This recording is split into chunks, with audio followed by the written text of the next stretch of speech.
माँ चली अमेरिका। निधि का नेचर बचपन से ही शर्मिला था। वो ना ज्यादा लोगों से बात करना पसंद करती और ना ही ज्यादा मिलना जुलना।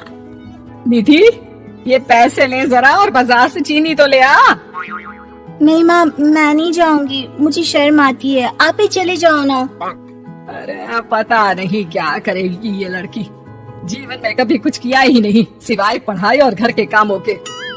इसकी शादी भी आसपास ही कहीं करवा दो, दूर जाकर इसका गुजारा कैसे होगा।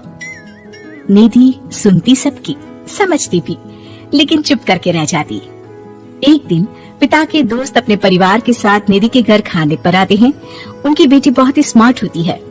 निधि बेटा, वीणा के साथ बात करो। देखो, अंकल की बेटी भी आई है उनके साथ।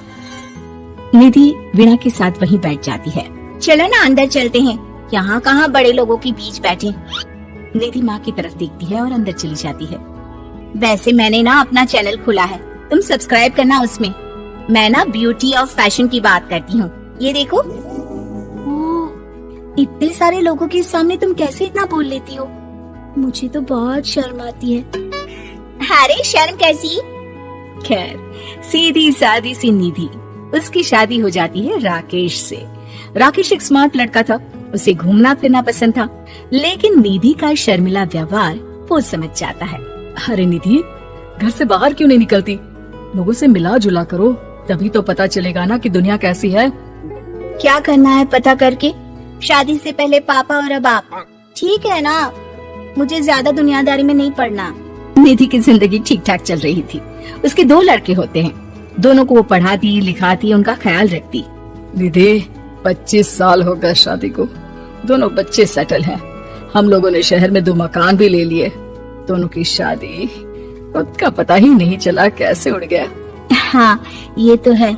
मैं खुश हूँ, जिम्मेदारियाँ आती रही, मैं निभाती रही, और क्या चाहिए।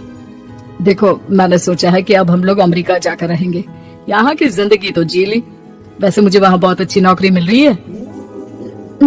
मैं कैसे चलूंगी? मुझे वहाँ का कुछ नहीं पता। अब तो जानते हैं ना कि मैं घर से बाहर ही कम निकलती हूँ। अरे तो क्या हुआ, वहाँ भी घर में ही रहना है ना, मैं हूँ ना, नौकरी करूँगा। निधि मान जाती है और पति के साथ अमेरिका चली जाती है। माँ, तुम्हारी बहू को बच्चा होने वाला है, तो क्या तुम 2 महीने के लिए यहाँ आ सकती हो? मुझे तुम्हारी बहुत जरूरत है, मैं टिकट भेज देता हूँ। हाँ हाँ, ये तो बहुत खुशी की बात है।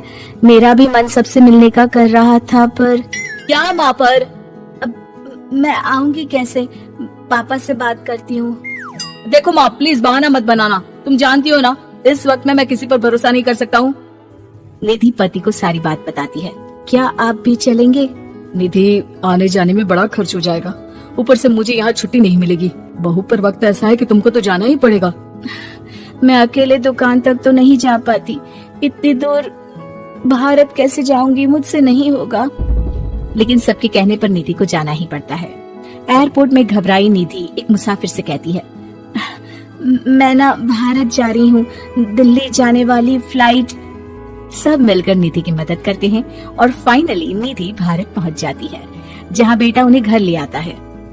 वाह माँ जी, यहाँ तो मैं भोपाल तक नहीं जा पाती, आप अमेरिका से आ गई। भाई, चालाकी तो औरतों में होनी ही चाहिए। यहाँ हम बुद्धू के बुद्धू रह गए। निधि इतनी दूर और लंबा सफर करके थक जाती है। वो चुपचाप बैठ जाती है। बैठना नहीं है माँ जी, बच्चा पकड़ना है, ये लीजिए। और हाँ, घर का काम तो मैं करूँगी नहीं, जानती है ना शरीर कच्चा सा है, तो मुन्ने को सुलाकर कुछ बना लीजिएगा। निधि को बहू का व्यवहार बहुत बुरा लगता है। जैसी भी थी, पिता और पति की हमेशा लाडली रही थी निधि। निधि बेटे की तरफ देखती है। माँ, वो काम वाली कोई मिल नहीं रही है ना, मैं देखने की कोशिश तो कर रहा हूँ। जैसे ही मिल जाएगी वो संभाल लेगी सारा काम। अरे कैसी बात कर रहे हो? जब पहले मैंने कहा था कि अमेरिका से इनके टिकट में जो पैसा खर्च कर रहे हो उतने में नौकरानी रख लो, तो नहीं, मेरी बात पर विश्वास नहीं था कि ना कोई मेरे बच्चे को अच्छे से नहीं संभालेगा। अब इनका भी खर्चा और नौकरानी का भी खर्चा। अरे ना जी ना, मैं नहीं संभाल सकती। निधि जैसे तैसे 2 महीने रहकर वापस अमेरिका चली जाती है, लेकिन वहाँ जाते ही जैसे राकेश उसे देखता है, उसके गले लग जाता है। ये क्या हालत बना रखी है निधि, कैसी लग रही हो? खाना नहीं खाती थी क्या? क्या हो गया? निधि पति से कुछ नहीं कहती, बस रोती ही चली जाती है। मैं नहीं चाहूंगी कभी भी भारत। आप मुझे हमेशा यहीं रखना अपने पास। राकेश बेटे को फोन करता है। तुम्हारी माँ की जो दुर्दशा करके तुमने भेजा है ना, मुझे पता होता तो मैं अपनी बीवी को कभी तुम्हारे पास नहीं भेजता। पापा, आप तो रीना का नेचर जानते हैं ना, वो माँ पर हावी रहती थी। अब मैं तो ऑफिस चला जाता था, वो माँ पर जुल्म करती है, और माँ भी इतनी सीधी है कि चुपचाप सहती रही। मुझे माफ कर दीजिए पिताजी। खैर, राकेश कहता भी क्या, प्यार दुलार के साथ अपनी निधि को संभालने में लग जाता है। लेकिन कहते ना, वक्त हमेशा एक सा नहीं रहता। अमेरिका में ही राकेश की मृत्यु हो जाती है और निधि अकेली रह जाती है। बड़ा बेटा कहता है, माँ भारत चलो ना, हम लोग साथ रहेंगे। निधि को जैसे ही वो सब सीन्स याद आते हैं वो परेशान हो जाती है। समझ में नहीं आता कि पति के बिना अब जीवन कैसे चलाएगी। मैंने सारा जीवन घर का काम किया, घर देखा और जिंदगी चलाई, लेकिन जिस घर में रही सबने प्यार दिया, मैं वहां नहीं जाना चाहती। तभी राकेश जिस कंपनी में काम करता था उसका मालिक निधि के घर आता है। वो भी भारतीय ही होता है। दीदी, राकेश ने आपके बारे में बताया था। जब से आप भारत से लौटी थी उसे आपकी बहुत चिंता रहती थी, इसलिए उसने मुझसे कहा था कि कभी अगर वो ना रहे तो मैं आपको ये पैसे दे दूं। और हाँ, हम लोगों की कंपनी में आपके लिए नौकरी भी है।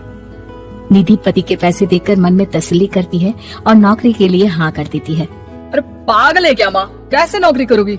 ये अमेरिका है, दिल्ली नहीं। वहाँ तो तुम घर से निकल भी नहीं पाती थी, यहाँ कैसे? मेरे पति, मेरे पिता मुझे खुश देखना चाहते थे। वो लोग जब तक थे मुझे किसी चीज के लिए ना फोर्स किया, ना कभी कमी होने दी। पर अब मुझे जीवन जीने के लिए घर से निकलना ही होगा। बेटा, तुम तो अगली फ्लाइट से भारत लौट जाओ, मैं यहीं खुश हूँ।